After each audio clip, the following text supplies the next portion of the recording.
अगर देखा जाए तो हमारे सबसे अगर नजदीक कोई ऑब्जेक्ट ब्रह्मांड में मौजूद हैं तो हमारे पृथ्वी का नेचुरल सैटेलाइट चंद्रमा है। इसलिए नजदीक होने की वजह से वैज्ञानिक जांच करके चांद के बारे में जानना चाहते हैं। भारत ने साल 2009 में चंद्रयान 1 के जरिए चांद की धरती पर जाने के बाद पानी खोज निकाला था। और आपको पता ही होगा कि किसी भी ऑब्जेक्ट पर अगर पानी खोज लिया जाता है तो वैज्ञानिकों के भी दिलचस्पी ऑब्जेक्ट को लेकर बढ़ जाती है। चंद्रयान 1 की सफलता के बाद वैज्ञानिकों ने चंद्रयान 2 को चांद पर ले जाने की प्लानिंग बनाई, लेकिन साल 2019 में इसका लैंडर चांद की जमीन पर नहीं उतर पाया।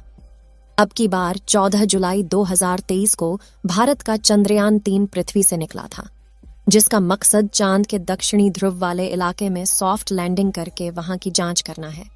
लेकिन अब सवाल ये उठता है कि चंद्रयान 3 अब कहां पहुंचा है। उसका रॉकेट तो पहले ही दिन अलग हो गया था, तब यह इतना ज्यादा रफ्तार में कैसे आगे बढ़ रहा है और उसकी स्पीड को इसरो कंट्रोल कैसे कर रहा है। आखिर उसके अंदर कितना फ्यूल है और वह चांद पर कब तक पहुंच जाएगा। चांद पर जाने के बाद भारत के वैज्ञानिकों को क्या भेजने वाला है। तो दोस्तों, इस वीडियो रिपोर्ट में सभी बातों का खुलासा करने वाले हैं और सभी रहस्य का पर्दा उठाने वाले हैं।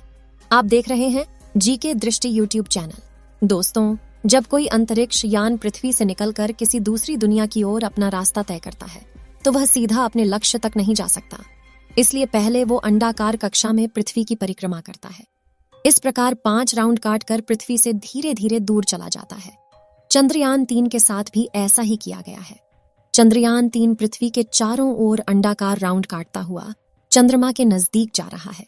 करीब 6 राउंड काटकर यह पृथ्वी की कक्षा से बाहर निकल जाएगा। अभी हाल फिलहाल में इसरो की ताजा जानकारी के मुताबिक चंद्रयान 3 पृथ्वी के अंतिम राउंड में पहुंच चुका है, यानी कि पृथ्वी के चारों ओर यह लास्ट राउंड काटकर सीधा चांद के रास्ते पर निकल पड़ेगा, जैसे कि आप इस वीडियो में देख सकते हैं। चंद्रयान करीब 31 जुलाई को पृथ्वी और चांद के चारों ओर इन सारे चक्करों को पूरा कर लेगा। अब आप सोच रहे होंगे कि चंद्रयान 3 को चांद पर भेजने के लिए बनाया गया है, तो फिर इसे पृथ्वी के चारों ओर क्यों घुमाया जा रहा है, सीधे चांद पर क्यों नहीं भेज दिया जा रहा।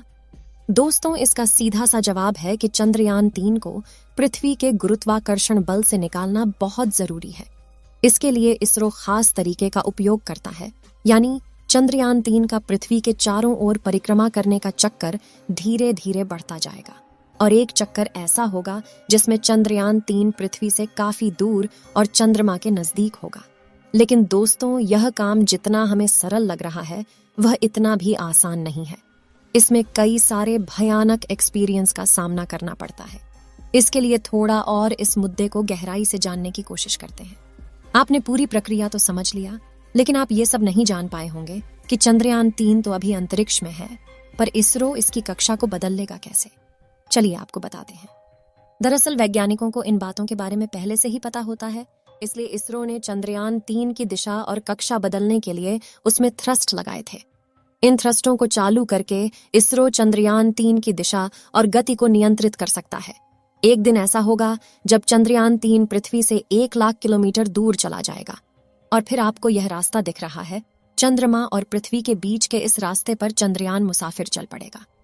इस रास्ते पर लगभग 5 दिन तक यह यात्रा करके चंद्रमा के नजदीक पहुंचेगा और 5 से 6 अगस्त को हमारा चंद्रयान चांद की कक्षा में प्रवेश करने के लिए तैयार हो जाएगा। यहाँ पर वैज्ञानिक फिर से वही प्रोसेस अपनाएंगे और मॉड्यूल सिस्टम को चालू करके थ्रस्ट के जरिए इसे चांद की दशा में स्थापित कर दिया जाएगा। राउंड के जरिए धीरे धीरे चंद्रमा के नजदीक चला जाएगा। 17 अगस्त की तारीख को पेलोड लैंडर और रोवर मॉड्यूल से अलग हो जाएंगे और फिर लैंडर और रोवर चांद के अंडाकार कक्षा में आगे आने के बाद वैज्ञानिकों का काम इसकी गति को धीमा करना होगा। इसके लिए चंद्रयान 3 में लगे हुए थ्रस्ट को इसकी गति के उल्टी दिशा में चलाया जाएगा और 23 अगस्त को वह दिन आएगा जब यह चंद्रयान मुसाफिर चांद की सतह पर सफलतापूर्वक उतर जाएगा। वैज्ञानिकों ने किसी भी समस्या से बचने के लिए कई अलग रास्ते की खोज की है। लैंडर और रोवर को पहले से कहीं ज्यादा मजबूत बनाया गया है, जिसमें चंद्रयान 2 जैसी किसी भी गलती के बारे में बचा जा सके। और तो आपको पता है कि भारत में इससे पहले 2 चंद्रयान चांद पर भेजे जा चुके हैं। यह तीसरा मुसाफिर है। चांद पर ध्रुवीय इलाकों में शोध करने के लिए गया है। लैंडर के अंदर से रोवर निकलकर चांद के उस गड्ढे वाली जमीन के ऊपर चलेगा और वहां से कई बड़े बड़े खुलासे करने वाला है। और पूरी दुनिया की बेस्ट एजेंसियों की नजर है, क्योंकि सभी वैज्ञानिक चांद के क्षेत्र से अनजान हैं। आज से पहले जिस देश ने भी वहां पर जाने की हिम्मत की है, उसका मिशन वहां जाने से पहले फेल हो गया। लेकिन इस बार भारत पूरी तैयारी के साथ चांद पर उतरा है। अब आप सोच रहे होंगे कि इसके अंदर ऐसा कौन सा फ्यूल है जो इसे ब्रह्मांड के अंदर चला रहा है। इस समय चंद्रयान 3 अंतरिक्ष में इस रफ्तार से चल रहा कि अगर उसकी कमान में थोड़ी सी भी गलती हो जाए तो फिर बहुत बड़ी दिक्कत हो सकती है। चंद्रयान 3 14 तारीख को लॉन्च हुआ था। उसके 16 मिनट बाद यह पृथ्वी के कक्षा में पहुंच चुका था।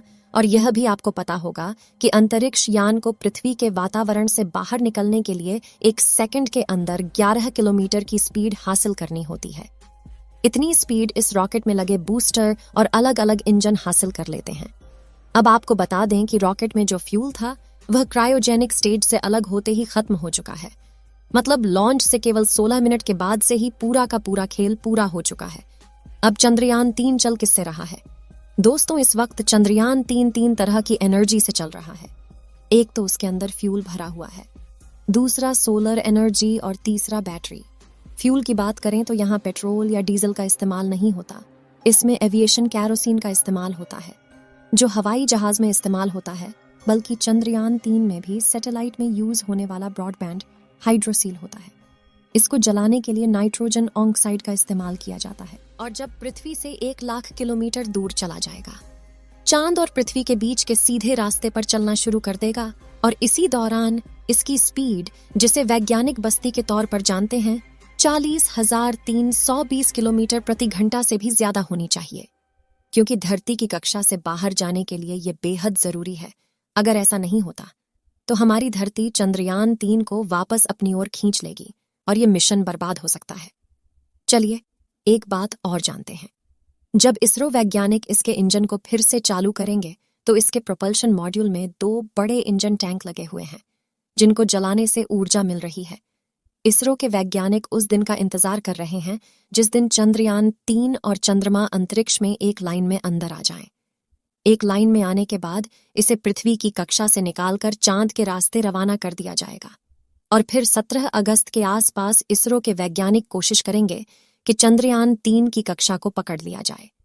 नहीं तो 40,320 किलोमीटर प्रति घंटे की रफ्तार से चंद्रमा को छोड़कर ये आगे निकल सकता है, यानी उससे भी आगे निकल सकता है। और अगर ऐसा हुआ तो सब कुछ बेकार हो सकता है। इसलिए यहाँ पर कदम कदम पर वैज्ञानिकों को सावधानी रखनी होगी। चांद की कक्षा में डालने के लिए चंद्रयान के प्रोपल्शन मॉड्यूल में लगे छोटे छोटे इंजन की मदद से चंद्रयान के इंटीग्रेटेड मॉड्यूल को पूरी तरह से विपरीत दिशा में घुमाया जाएगा। चांद की कक्षा पकड़ने पर धीरे धीरे यह चांद के नजदीक चला जाएगा। 23 अगस्त का दिन वैज्ञानिक अंदाजा लगा रहे हैं कि यह चांद की धरती पर दक्षिणी ध्रुव में उतर जाएगा, जहां पर आज से पहले कोई नहीं गया है। यहां तक कि बड़ी बड़ी स्पेस एजेंसी के अंतरिक्ष यान भी इस जगह पर आते ही गिर जाते हैं। वहां पर भारत का यह मुसाफिर चंद्रयान उतरने वाला है। चांद का दक्षिणी ध्रुव ऐसा इलाका है जहां पर गड्ढों की भरमार है। कुछ गड्ढे तो सैकड़ों किलोमीटर गहरे और सैकड़ों किलोमीटर चौड़े हैं। चंद्रयान 3 मिशन में दिलचस्पी इसलिए भी बढ़ जाती है क्योंकि आज से पहले वहां पर केवल ऑर्बिटर पर ही जानकारी ली गई है। अभी तक किसी भी रोवर ने वहां से जानकारी नहीं भेजी है, इसलिए अब भारत ने अपना मिशन वहां पर भेजा है। और जब वहां पर उतरेगा तो वहां पर मौजूद नई नई चीजों के बारे में पता चलेगा। हो सकता है चांद के इस भाग में आम इंसान के फ्यूचर में काम आने वाली कोई बड़ी एनर्जी सोर्स के बारे में पता लग सके, जो आज पेट्रोल और डीजल बहुत बड़ी जरूरत बन चुके हैं। अगर वहां तीसरा एनर्जी सोर्स मिल जाए तो इसकी कमी को पूरा किया जा सकता। चलिए दोस्तों, इस वीडियो को यहीं पर खत्म करते हैं।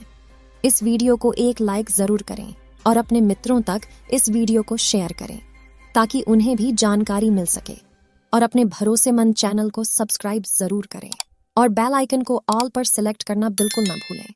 मिलते हैं किसी और नॉलेजेबल वीडियो के साथ। वीडियो को अंत तक देखने के लिए धन्यवाद।